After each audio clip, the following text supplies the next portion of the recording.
வழியில் ஆடெல்லாம் படுத்துட்டு இருக்கு. மாமல்ல கடற்கரைக்கு செல்லும் வழியில் இன்றைக்கி பார்த்தீங்கன்னா நாங்கள் போன டைம் ஒரு 12 மணிக்கிட்ட இருக்கோம். அதனால் பீச்சு மணல் சுட ஆரம்பிச்சிது. லைட்டாக கொஞ்சம் கால் மேலே மணல் பட்டாலும் கால்கள் சுட ஆரம்பிச்சிச்சு. தனிப்பா அந்த வழி இல்லாத தனி டோக்கன் போகுது, டோக்கன் போட்டு போகணும். மேல்மருவத்தூருக்கு கோயிலுக்கு சென்று வரவங்க இந்த மாமல்லபுரம் பீச்சுக்கு போயிட்டு வந்துட்டு இருக்காங்க. மாமல்லபுரம் பீச் ஃபுல்லாகவே அந்த அம்மன் கோயில் பக்தர்கள் தான் இருக்காங்க. மற்ற பேர் இருந்தாங்க. இது பரவாயில்ல, நாங்கள் போயிட்டே இருந்தோம். போகும் வழியில் ஃபுல்லாகவே அழகழகான சங்காரான சில மணிகளும் வாசலில் கூட தோரணங்களும் நல்ல கலைநயமிக்க பொருட்களும் சங்கு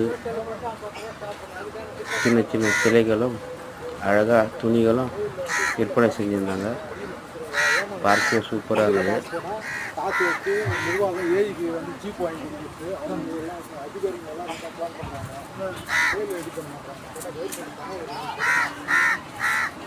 இன்னும் கொஞ்சம் தொலை தான் நடக்கணும்.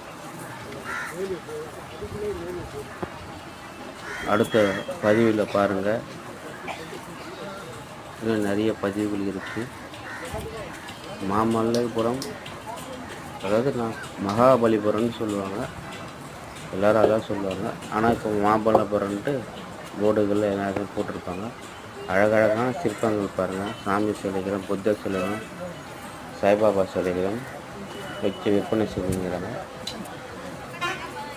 ஒரு சில கடைகள் இன்னும் திறக்கலை. பாருங்கள், வெயில் அதிகமாகிடுச்சு.